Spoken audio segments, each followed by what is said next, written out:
bringing attention to the destruction of the 3 World Trade Center towers in New York City on September 11, 2001, and a whole lot more. This is 9/11 Freefall. Hello, everybody. I am Bernie Suarez, and I am here with Andrew Steele, coming to you on the internet and all around the world on NoLinesRadio.org, people. And we're also available on 911freefall.com, where you can tune in to all of our previous shows. Hi, everybody, again, and welcome again to 9/11 Freefall. This radio show, everybody, is committed to 9/11 truth. We are committed to the scientific evidence surrounding the events of 9/11. We are also committed to exposing the official story of 9/11, and we're committed to giving attention to specific organizations that bring about the facts and the truth and the science of 9/11, particularly architects and engineers for 9/11 Truth, and any other organizations out there that support the truth of 9/11. I'll throw this in now. We speak our opinions. We do not speak officially for a 9/11 Truth.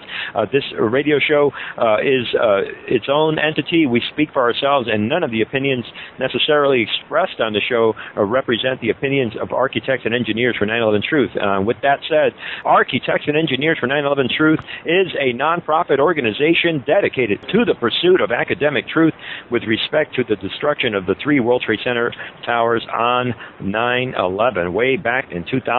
Andy Steele, what is going on, my friend? I'm excited to be here. It's a bit of a solemn day for me, but I'm glad to be here. How are you today? Well, I'm glad to be here too. I kind of think of every episode like the beginning of a round in a big boxing match that we're fighting here, and we stand up off the stool and we go at it. That's why we keep driving it home, because 9/11, as I've said ad nauseum in the past, is an event that changed our domestic policies, our foreign policies, has shaped the post-9/11 world that we're all suffering in now. You know, began the war of terror that continues to this very day. This is something we will not lose focus on. We will not give up. We're going to keep on answering that bell. We're going to keep fighting this tremendous monster until it goes down, until we have a real investigation and this crime of the century was exposed.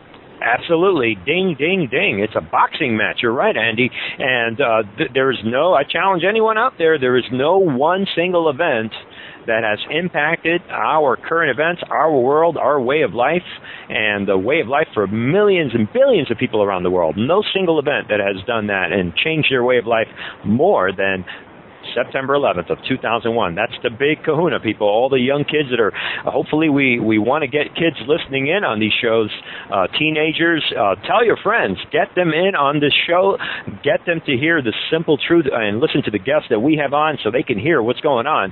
One of the things that we do, Andy, is we keep telling people what's going on, keep the buzz going. There's a lot going on out there, a lot of heroes out there, a lot of courageous Americans are doing things to make people aware of the truth of September 11th, and we're talking about the science and the evidence. So absolutely no single event has affected our world as has September 11th, and that is why we do that. We do what we do here. So, all right, Andy, well, one of the things I want to do early on, let's go ahead and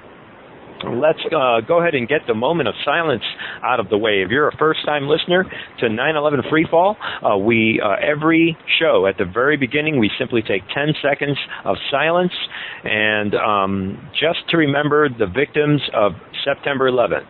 And, of course, and when we talk about victims, we're not just talking about the people who died on that day, but we are also talking about the family members and friends of those people, and we're talking about everyone who has suffered as a result of 9/11. And every time legislation is passed, Andy, every time we're dealing with another level of police state, and every time our freedoms and our rights are compromised, that is a form of victimization. And so we have to remember all the victims of 9/11. And that's why we do this, 10 seconds of silence to remember the victims, and we will start that right now.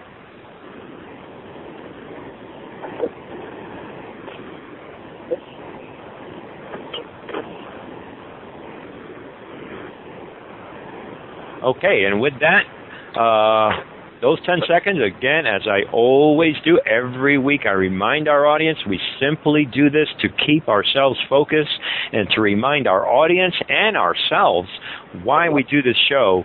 This show is simply an effort for humanity. Basically, we make no money out of this show. This is right, Andy. We just do it because we have the passion to do it. We encourage others to go ahead and make your own podcast and get something out. Compete us, blow us out of the waters. Get out there and create your own 9/11 Truth Show. Please do. It's just about getting the truth out there, and just an overall effort for humanity. And so, as I said, I talked about Solemn not feeling so great this week. Andy, I shared with you off the air for our audience, and I want to tie this all into 9/11. There's a way of doing this. This week, I had in my place lies basically an empty dog collar where once was filled with a dog, basically my best friend for 6.5 years, every day with me, and he went around the country with me, and I lost my best friend this week. He died in my arms, and obviously that's a very, very sad situation, and but not to focus on myself so much. I was able. This happened a couple days ago, and I obviously very heavy-hearted. I was thinking about today's show and thinking how the loss of my friend, his name was Max, and how much that hurts. And I couldn't help but to think of the loss of a close friend, whether it's a canine or whether it's a person or another type of pet or whatever. It hurts so much, but I couldn't help but to make the connection. Just imagine the pain and the suffering that these 9/11 families who lost victims that day. Just imagine the agony. So I am well reminded of that agony today with this show that we're doing today, and how much it hurts to lose a loved one. And about 3,000 Americans lost their lives, just like I lost my best friend this week. And all, and it shouldn't have happened, and that's why we do this, Andy. Well, you're absolutely right, and I'm very sorry for your loss, Bernie. I know how hard that is to lose a pet. It's like having they become like your children. They're basically pets are people too, in my opinion, and I know how hard that is. But your point is absolutely correct about 9/11 and how there were nearly 3,000 people that died that day. And you think about me as growing up as somebody who was in college when it happened, and when I was a kid, I'd hear him talk about the 21st century, and you'd hear the TV and all the teachers and everybody in authority would talk about the 21st century like it was going to be this wonderland of technology and all these great things that were going to be waiting for us. But then when we got into the 21st century, we were greeted with this horrific image of people dying in front of us, of a psyop, of something that was meant to scare us to cheer for more war, to cheer for attacking other people. And we lose sight of that. We're so focused on our revenge, on our hatred, on wanting to avenge this after that event, that we lost focus on all of the other 9/11s that are happening. I remember Cindy Sheehan, I went to listen to her speak.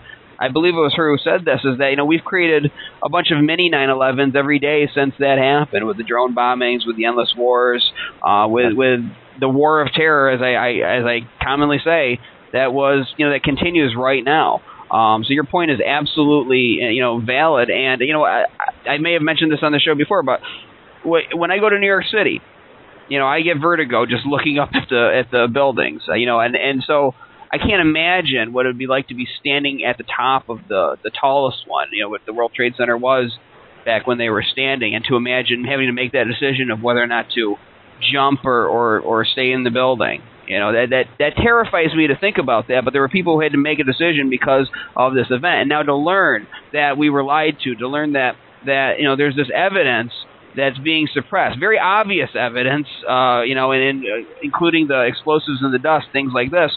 It's a betrayal, and that makes the nightmare even more terrifying. So that's a perfect example of why shows like this are needed. And you said, to the audience, go and start shows of your own.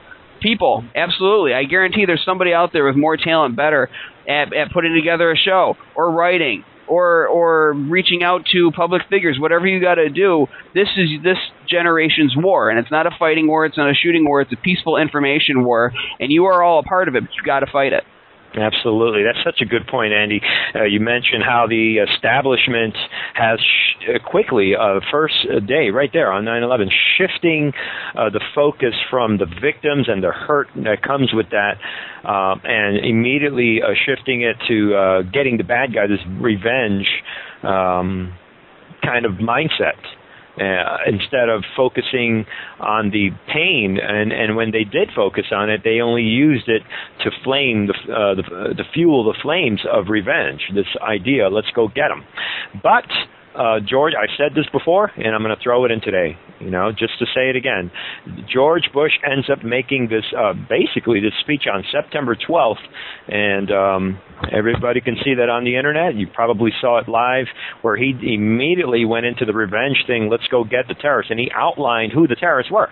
And I challenge people many times. If you listen to his speech on September 12th, George Bush, in many ways, without meaning to do it, I sarcastically say he sort of launched the truth movement in a weird kind of way. I'm being sarcastic, obviously, but by what I mean by that is he was able to give a pretty good outline of what kind of behaviors to look for when you're looking to describe who the bad guys are. In this case, he was talking about terrorists. But I'm going to stick to it, Andy. In the words of George Bush, basically, the terrorists are those that are against freedom and against the American way, and who hate democracy and our way of life right here. So if you are acting in any way that is aggressive and is meant to induce fear and to against freedom and democracy and the Constitution, according to George Bush at least, that describes what could very well be behaviors of terrorism. And so, but anyway, that's a little side talk there.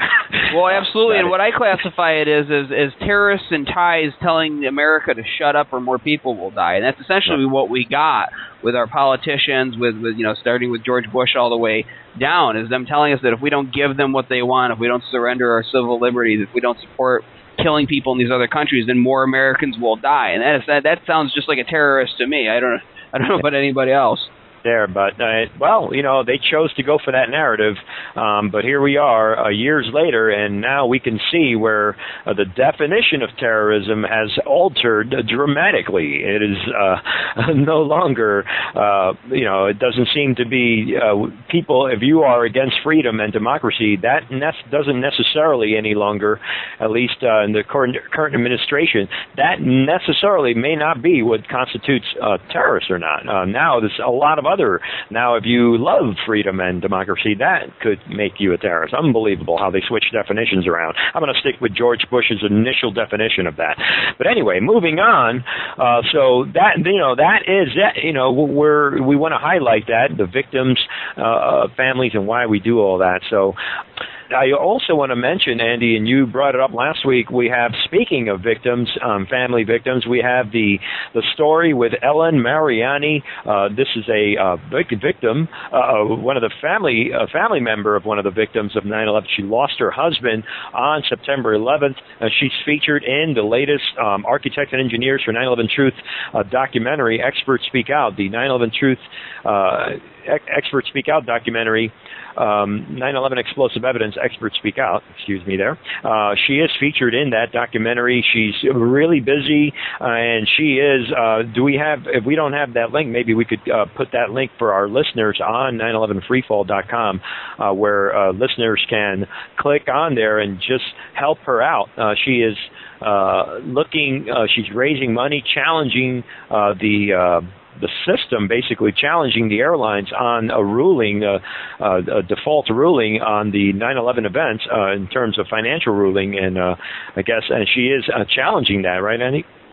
Yeah, she's suing for accountability. And if you go to this article, it's on ae911truth.org, written by Vincent Gillespie, that outlines, basically everything that's been going on with this case from the very start, conflicts of interest outlined here in this article by Vincent Gillespie, and we would wanted to have Ellen Mariani on at some point. However, she's under a gag order, and so she can't really speak about that. But we can speak about it certainly on the show. Now, she's trying to raise money to challenge this in the Supreme Court. I'm not certain if she's going to be able to get it by November 1st, as she would want to, but You know, what's interesting about this is the number of people that are choosing to ignore this very important story, this story about accountability and about a 9/11 widow, trying to seek justice for her husband, and included in that, just certain sites that I've talked to, news sites that have refused to even post this link by Vincent Gillespie without any explanation, without any reason. Just they want to stay away from this. It's like the sense of they want to move on 11 years later and focus on all of these new issues, focus on a lot of the issues that are really just manufactured issues that are, sources of controversy for this election. That's where they want their focus to be. But how can we move on when there's been no justice? How can the people who lost somebody on that day move on after watching, after learning the truth about what really happened to them? Absolutely. It's just incredible. We talk about this every week, Andy, and it's one kind of censorship, one block after another, where we're just dealing with this a lot, and it just doesn't go away. We have to keep fighting back and keep doing what we have to do and not be discouraged. We have to just keep knocking on that door. That's the way these things work historically. We got to endure so much time before the wall comes right down, just like it did in Germany. So, we'll keep a track on that. And again, that's Ellen Mariani. She's got this effort. Again, we wish her good luck, and hopefully our listeners will click in and support her as well. So we'll have that link available on 911freefall.com. So, all right. Well, what do we else? I guess recapping last week for our audience, we did have Richard Gage, AIA, founder of Architects and Engineers for 9/11 Truth. We had him on the show last week.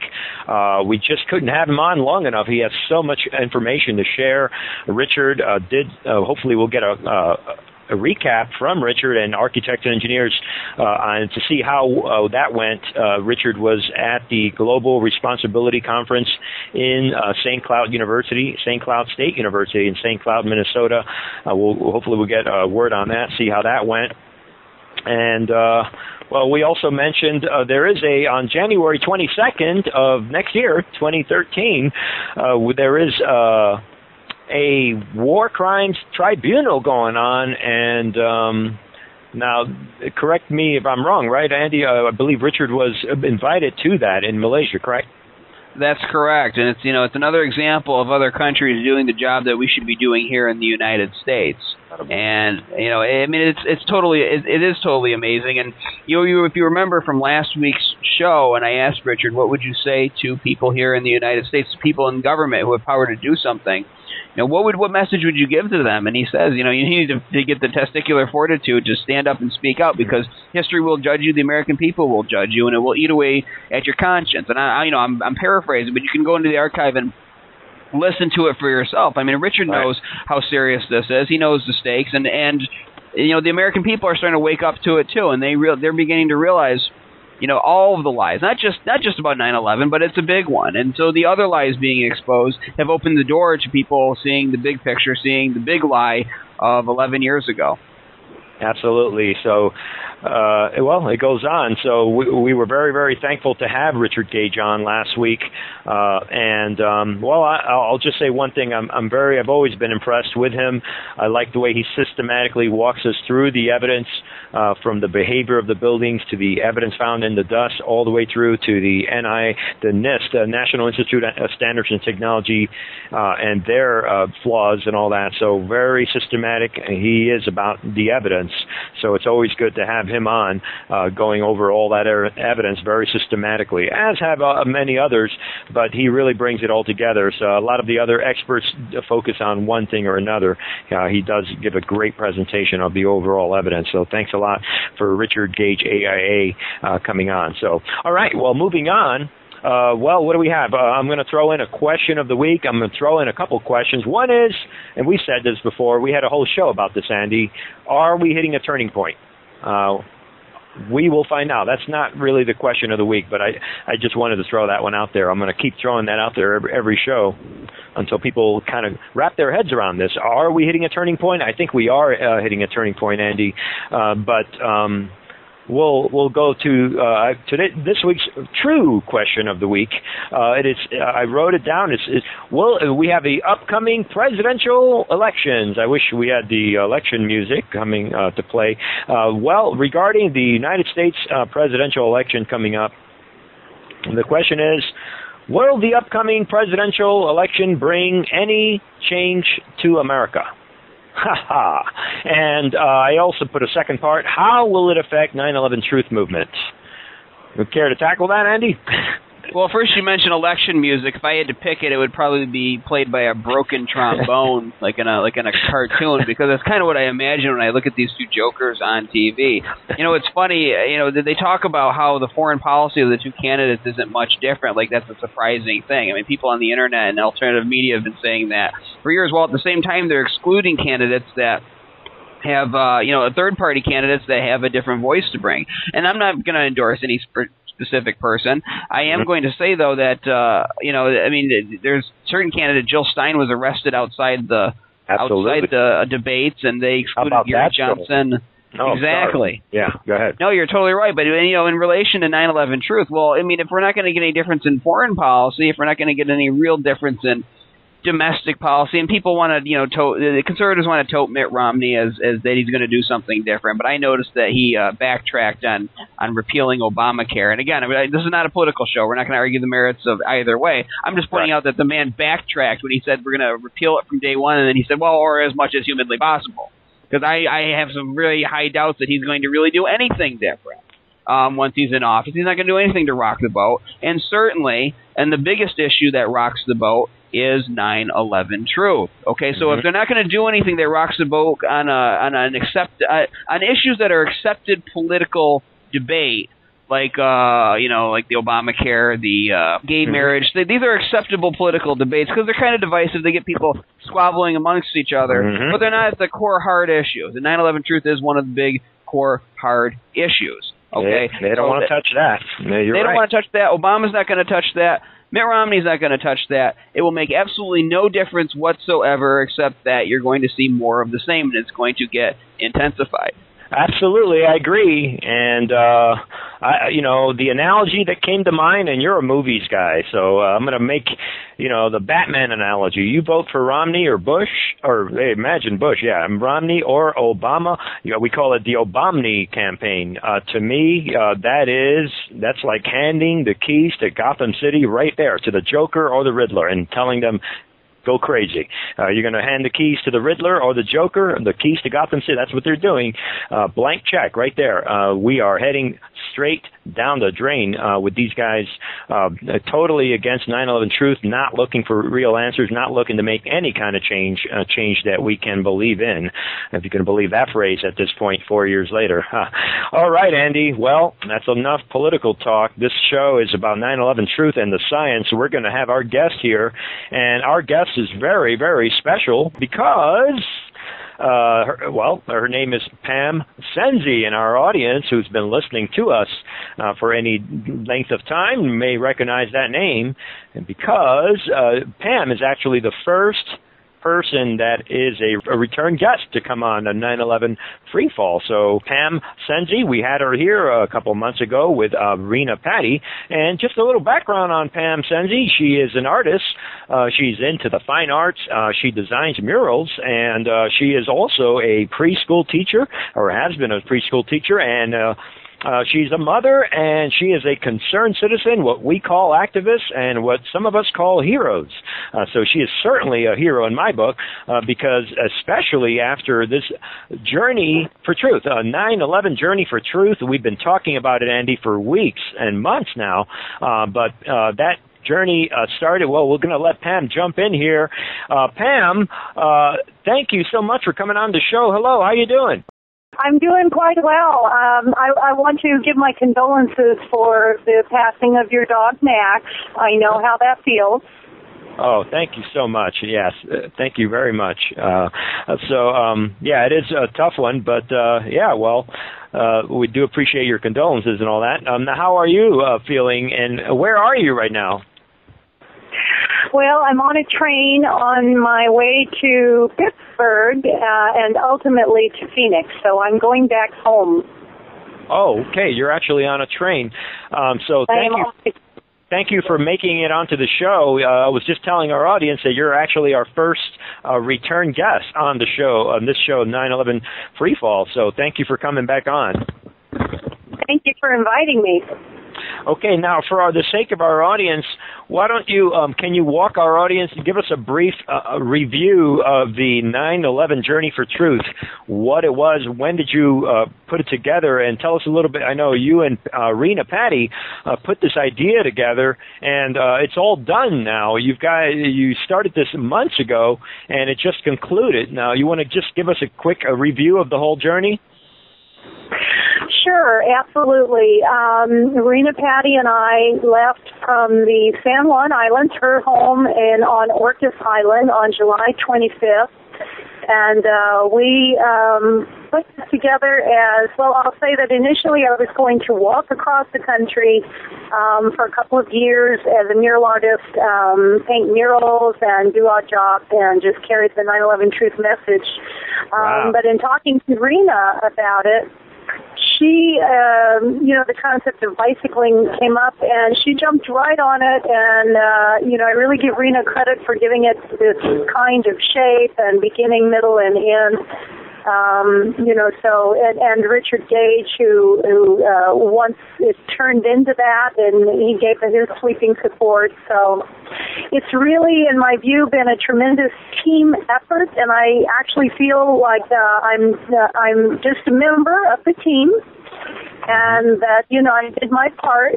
But we left from the coast of Washington and Fargo, North Dakota. Rena went on to New York City to go to Ground Zero on her bicycle, and I went on to D.C. So it's been an incredible ride. Yeah. So at Fargo, North Dakota, because the last time we spoke to you were together, I believe you were in I think you were in North Dakota, as I recall, right, Andy? When last time we spoke with them, isn't that where you were? Was it there in North Dakota? So. Right, and so it was there in North Dakota that did you go in different directions there, or was it later on, you're saying? Yeah, it was in Fargo, North Dakota. I don't remember what town we were in when we were last on the show, but we decided to expand the trek and be able to outreach to more people. Sure. And Rena's outreach has primarily, I believe, been first responders and police chiefs, fire chiefs, and EMTs and first responders of all kinds. My outreach has primarily been universities and colleges. So I really enjoy talking to university students. I really enjoyed that, yeah. Wow, that's a great idea that you kind of took on different purposes within the journey to kind of reach out to a diverse group of people. So great idea. Was that planned all along, or did you kind of just say, hey, why don't we do this? Was it a sudden decision, or?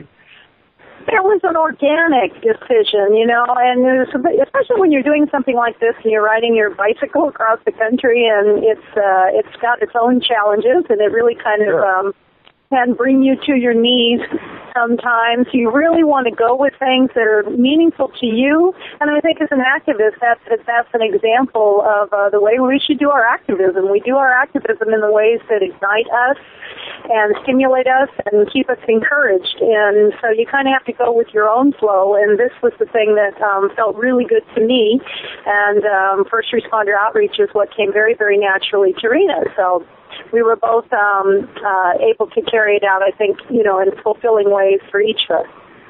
Wow, that's incredible. So it took you about, 3 months? You're saying you launched on July 25th. I guess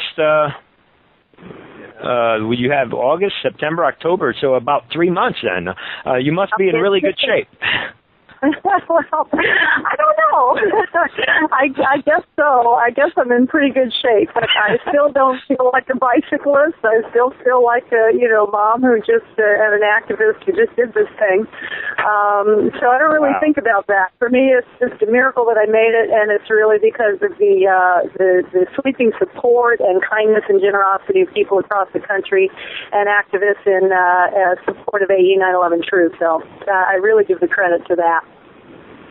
Right. Wow. Well, that's you're certainly, I'm sure, in a lot better shape than I am to be able to go on a bicycle from way out there in the San Juan Islands and Washington coast all the way across to the East Coast. So, well, walk us through. Now, you actually, so you headed towards D.C. Tell us about that. And I understand you went also to New York. Now, you just came from New York City, correct? Yes, I did. I went to Washington, D.C. I think I got to Washington, D.C. on Sunday, midday Sunday. D.C. is closer, so I got there a little earlier, and Rena was trekking on to New York City, but she had the longer route. So at any rate, I have been spending the past week in Washington, D.C. taking action. And I've been very graced to have been hosted by George Ripley, an activist in Washington, D.C., who's introduced me to a lot of the D.C. activists, and a number of them associated with the former Rock Creek Free Press, which a lot of people may be familiar with. Mm-hmm. And that was a great time. And then graciously, an attorney from New Jersey, David Meiswinkle, joined me in D.C. and assisted, he accompanied me for these actions in Washington, D.C., which I was very, very grateful for because I think he had a lot of direction and decision-making capacity and pushed it on through in ways that perhaps I wouldn't have. And what we ended up doing is we served the nanothermite documents.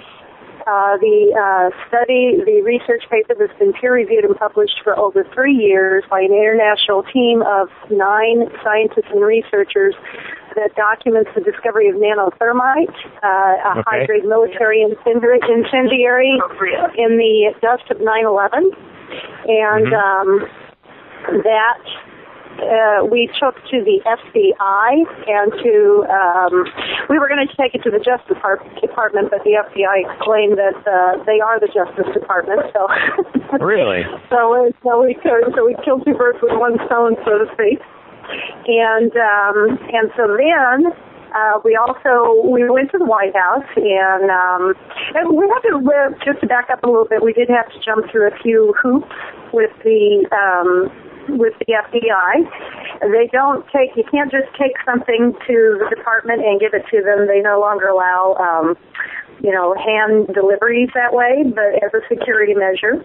And so we had to talk to different people. It took a couple of days, but we did finally speak to someone, a special agent, and we were able to fax the documents. We also submitted a medical research document, which is a good match for the nanothermite document of carbon nanotubes, which were discovered in medical research in the lungs of first responders. Right. So we got both of those to the FBI, and they have agreed to pursue some sort of investigation. At this point, we don't know at what level or how that will take place, and plan to check back in about 3 months, give them some time to do their thing.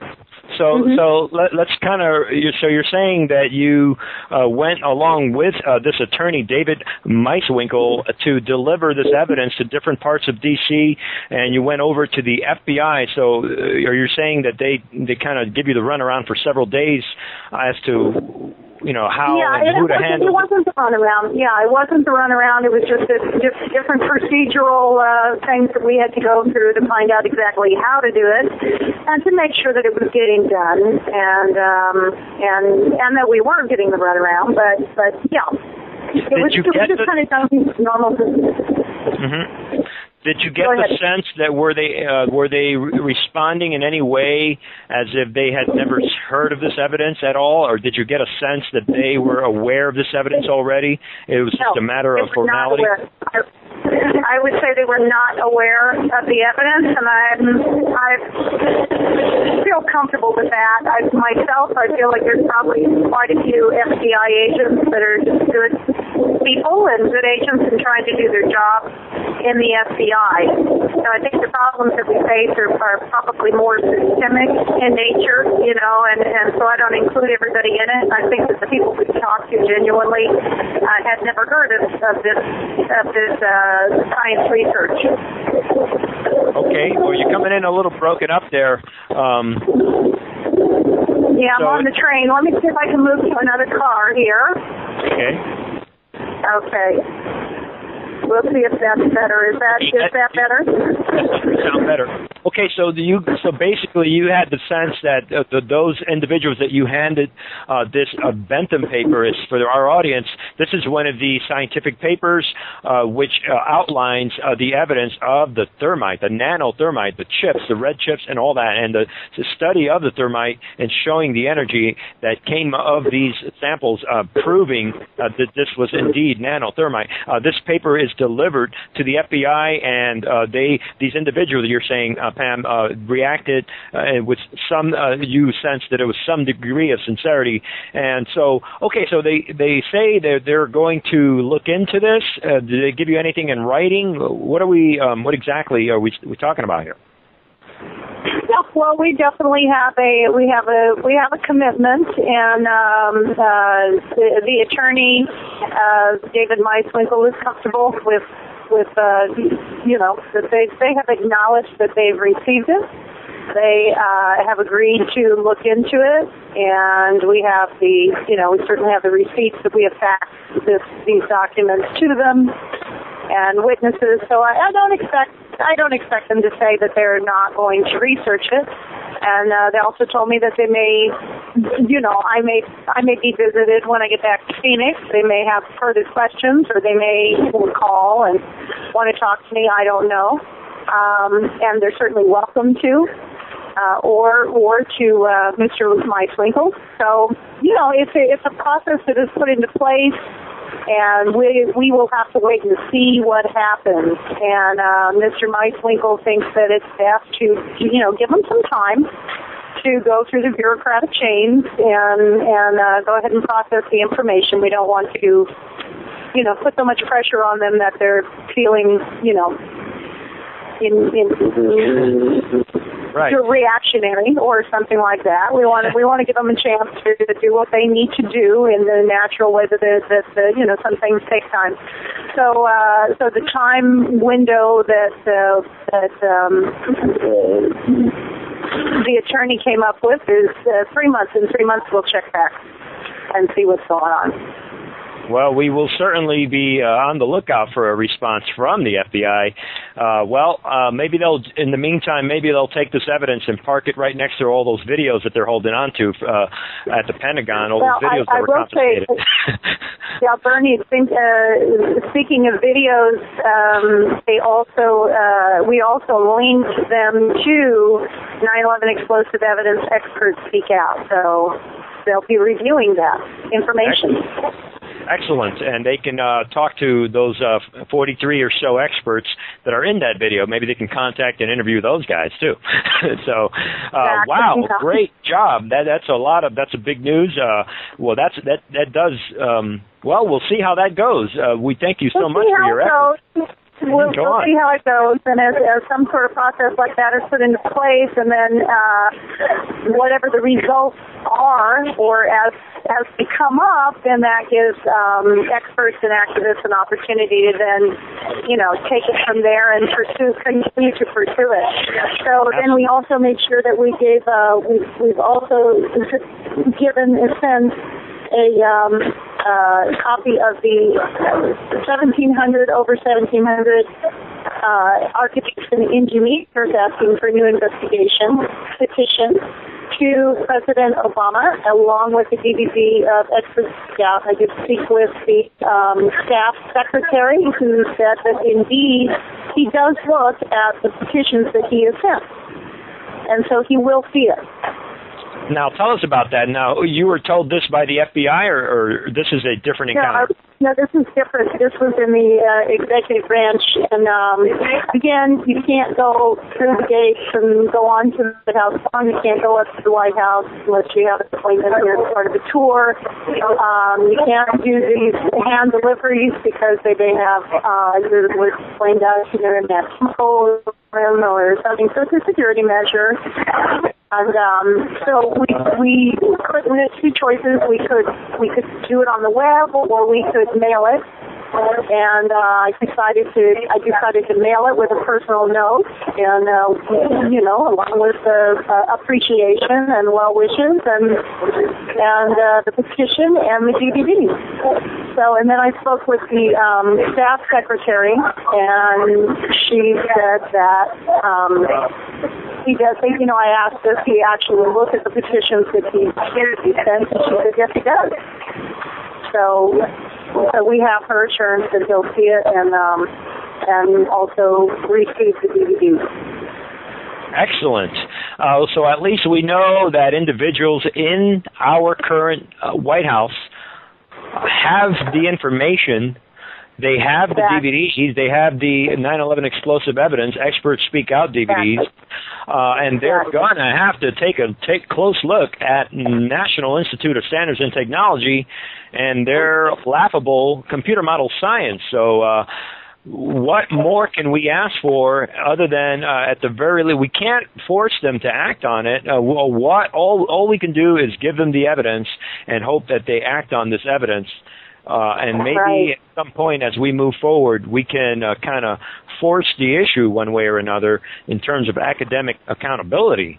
So, and I just want to add something to this, too, and this is a very important point, I think, that, this show right now, the one you're listening to, I'm speaking to the audience, is an important show because what's happening here is we're documenting that these people have received the information.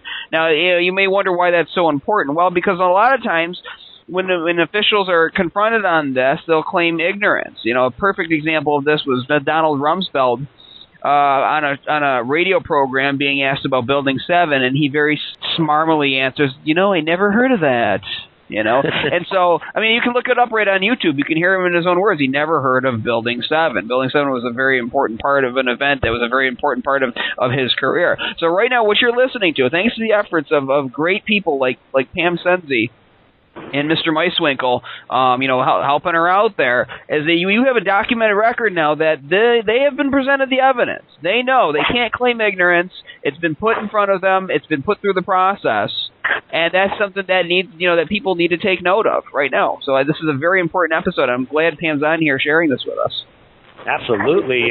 Great effort, Pam. I know I'm going to ask you in a little bit. I know you have some plans to kind of put all this together in your mind and kind of lay it all out. But before we get into that, anything else about this tour? What would you say? What would you say is the biggest highlight in your mind about this tour? We're talking 3 months on the road on a bicycle. That is, most people don't do that. That's a very, it's much easier to talk about it and even have you on our show. It's quite another thing to actually do it. What is the biggest highlight in terms of the activism and the outreach? Would you say that's the one, D.C.? Well, yeah, absolutely. The DC is really the culmination. I think that's something that is really solid, that can, that perhaps set a process into motion where others, continue to explore that avenue. But for me personally, two things there were two recommendations for activism at a party that we had with the activists from the Rock Creek Street Press in D.C. And one of them was to assert, with your congressman to ask NIST, this is an AE action, to release their finite element analysis. And the other is college outreach, to get DVDs bulk and take them to colleges and universities, give them to students, DVDs of ESO, DVDs of Expert Speak Out, or DVDs of Blueprint for Truth, or the Ed Asner Solving the Mystery of Building 7. Talk to students. And for me, that's something that I'm going to carry with me for the rest of my life. I've recognized at a much deeper level the intrinsic value. They are our future. We need to educate the young people about the science and evidence, the hard science and evidence available and that's being promoted by these experts to college kids. They're our future. So that's been very, very satisfying, and AE itself is really doing a big expansive college outreach. They're really reaching out to students, and so I think it's time. I think that's part of the paradigm shift, waking up to educating the young people about this science and evidence. Absolutely. I couldn't agree with you more, Pam, as we have a lot of noise back there in the background, but I couldn't agree with you more, Pam. The college outreach is so important, and I noticed that Architects and Engineers is beginning to focus more on the college outreach.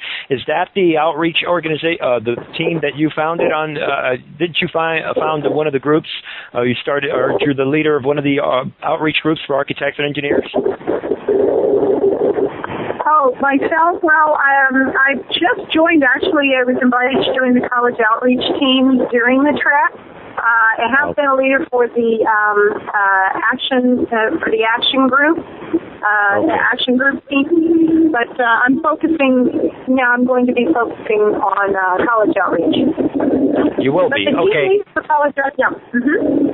No, I was just going to say Steve Cohn and Mike Zielinski from Phoenix have been acting as college outreach team leaders, and they've been doing a fantastic job.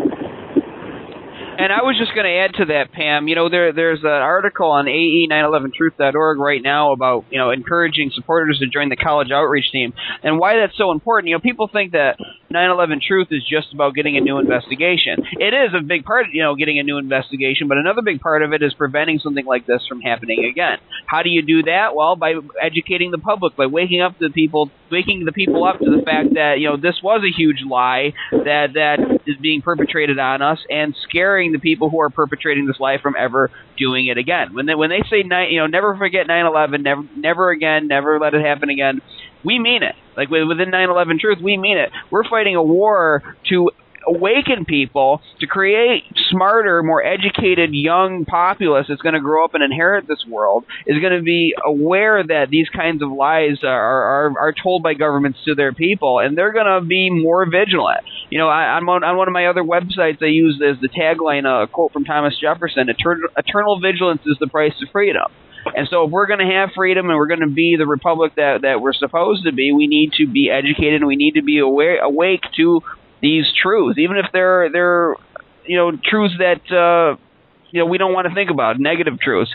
They still make us smarter, they still make us brighter, and the college outreach team is right at the forefront of that by reaching out to the young people, like I said, who are going to be inheriting this country and running it very soon. Absolutely. I agree with that. Yeah, absolutely. And Pam, I really am excited, and I'm thrilled to hear anything involving college outreach, individuals that are focusing on college outreach. That is a big one. That's probably the biggest one. And I want to agree with you, Pam, that the waking up the college kids is the turning point. That is the awakening, or the paradigm shift, as you put it, that we're waiting for. As soon as those college kids get mobilized, and some of them are already, but it's just getting that majority of college kids kind of, Andy throwing some stones at those football crowds, and, the college football, and all these kids that are so passionate about these sports, but most of them, you can't get them to be concerned about their country. So, yeah, I agree. The college outreach is critical to experiencing this turning point that I'm talking about, and the paradigm shift that Pam is talking about. So we'll see how that goes, and maybe we can do something here on 9/11 Freefall and focus on the college college outreach somehow. So we'll see how that goes. So, all right. Well, anything else as far as DC outreach that you want to throw in, and then tell us about your trip to New York. Yeah, that was pretty much it. And then the attorney that I was with in D.C. Graciously took me out to Ground Zero. I have not seen it, since 9/11. I was an art student there in New York City in the mid '80s. Down in Greenwich Village, so I was really close to it. Really? Yeah. Mm-hmm. And I haven't been to New York in over a quarter of a century, and it was really very powerful and deeply moving and quite overwhelming. And there's a lot of it that you can't put into words. But we did as we were down there, and just feeling it and soaking it in. We started giving out DVDs and talking to people. And you're right there in New York. People might be a little bit more protective of their belief system. They're right there, and they've had to live it. So I'm real careful. I don't ever want anyone to feel that I'm forcing this on them, because it does put your world on tilt. And if you're not ready for it, you're not ready for it. It can be a really difficult thing to take in. So I give people information, and they get to do. They have free will and choice to grow into it as they will, if they will. But so there were some people who absolutely weren't ready to hear anything challenging the official story, and there were others that were quite receptive and already aware. So that was an experience. And then David Meiswinkle took me down to where George Washington was actually sworn in as president. And for me, that was a really moving way to close that experience, because I felt like, I guess in my own mind, I just felt or believed that, here was his presence with us, and saying, hey, go for it, go for the truth, and it was a very moving experience for me. Wow. Thank you for sharing that. Those New Yorkers that may not have, I want to mention here, I'm from New York, and I was born and raised there in the city, and my experience was that there are a lot of people in New York that are awakened to what's going on. They're the ones that have to go through those NYPD checkpoints, those illegal, unconstitutional checkpoints. So I thank you so much for going to my home city and spreading the truth like that. As far as the George Washington, you know what? He's hit some of these founding fathers, including George Washington, were technically the first terrorists that lived, and they were considered terrorists. The guys that broke away from the system. There you are, and believed in something. So, wow, very touching. Well, I guess that would make for good material for. I know you're heading home now, and you mentioned in your blog there on 9/11journeyfortruth.org about you want to write a book about that. Will that? I assume that the George Washington, that whole experience of being there, will be part of the book. Yeah, well, I would assume so too, and I myself in my own mind wouldn't characterize George Washington that way. I just think of him as a founding father. Quote. I'm just sorry to interrupt you. I mean that it's sarcastically, of course. I know, against the tyranny of yes. So I understand. I understand what you're saying. But I really love the Constitution and the Bill of Rights, and we do, and I know you're both in full and wholehearted agreement, and so are your listeners. We really need to restore these principles, and that's my deeper motivation, because that's my deep motivation to talk to young people, because we need to turn around, and they are going to need to pick up the torch and participate in turning around things like the Patriot Act and dismantling Homeland Security getting rid of extraordinary rendition and drone strikes and all of these things, warrantless wiretapping, the Military Commissions Act. You know, the world's been declared a battleground because of the official story for 9/11, and indefinite detention of Americans without charge, without a lawyer, is still being embattled. It's been ruled unconstitutional, but I think that there's an expectation that the government will fight that and appeal it, and it's something that's still, you know, in the fabric of what's happening in America today. What could happen when that was being voted on? There were senators on the Senate floor that were, including Lieberman, that were arguing to bring torture back. So, you know, this is where we're at right now. That's a current event. That was just earlier this year. And we need to turn that around. All of that is because of the official story for 9/11. So I want to see a restoration of the real Constitution and Bill of Rights. Well, I just want to add, too, you know, as we run out of time here before, you know, get this in, is how cool would it be for a lot of Americans to look down at their $1 bills and see a cartoon word bubble coming from George Washington's mouth saying, Google WTC7. I don't want to encourage people to deface those valuable Federal Reserve notes. God help us, I wouldn't encourage a felony, even though you wouldn't be caught. But, man, that would be a great way to spread the word around, because I have no doubt that if George Washington represented this evidence and he lived in modern times, he'd be standing on the side with us, and he'd be a die-hard, proud 9/11 truther. Absolutely, and of course, I was being sarcastic when we talked about George Washington being the first terrorist, because that, you know, the British monarchs may have considered him, but yes, I understand your line of thinking. Absolutely, thank God for what George Washington did, and well, you know, and we have to keep the torch burning, and we have to educate the young. So, Pam, that is a lot. Thank you so much for all of this, you know, for what you've done. 9/11 Journey for Truth, 9/11journeyfortruth.org. Are you planning? Are you, Rena? Have you discussed continuing updating that site? You're going to keep in touch. How and when you answer that, how can people keep in touch with you, or keep track of what you're doing? Is there a way for people to follow up on your efforts and your book and all that?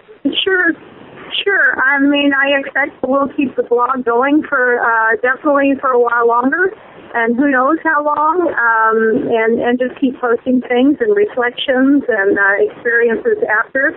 We're going to have another show with Neil Sahara that's being organized out of Copenhagen, so I believe Richard may be able to join us, Richard Gage, and Rena and I think that's going to be next week. But yeah, this is what you call an action of creative nonviolence. It's creative nonviolence, and I think that's the way to go. People need to get peacefully creative. Right. And get stimulated with their actions and their activism, instead of saying, you know, oh, what's the use, or you know, having despair or giving up. No, because there's a lot of hope. There's a lot that can be done. There's a lot that has to be done, and educating the young certainly is part of that as well. Absolutely, and I want to give credit, of course, to Rena Patty, who's also a big advocate of peaceful activism and creativity and all that. So the two of you have done a lot. Unfortunately, we weren't able to get Rena Patty on the show today, but we want to thank you both for what you've done on this journey. I have an idea. I'm not saying it has to be implemented, or it may not ever happen. I was talking to Andy one day, right, Andy, and I was saying, you know what, it's an idea for other people to do other types of journeys for truth, and maybe they can get their blogs on there on that site and have a bunch of other truth seekers, and, you know, make that all one big Journey for Truth site. Tons of other people. Idea. Instead of having two names on there, have a bunch of names on there, and then you can click on each one, and people can have their blog and tell the world what they're doing, and there are other types of Journey for Truth, just to kind of keep that flame going. Maybe we'll throw that out there to the team. Actually, as Andy indicated, we are all out of time, so we're going to, well, be safe there on the train, and we'll talk to you soon again, all right? With that, we conclude this week's show of 9/11 Freefall, and we'll be back next week with some more. For Andy Steele, this is Bernie Suarez saying goodbye. Take care. Thank you for listening. See you next week.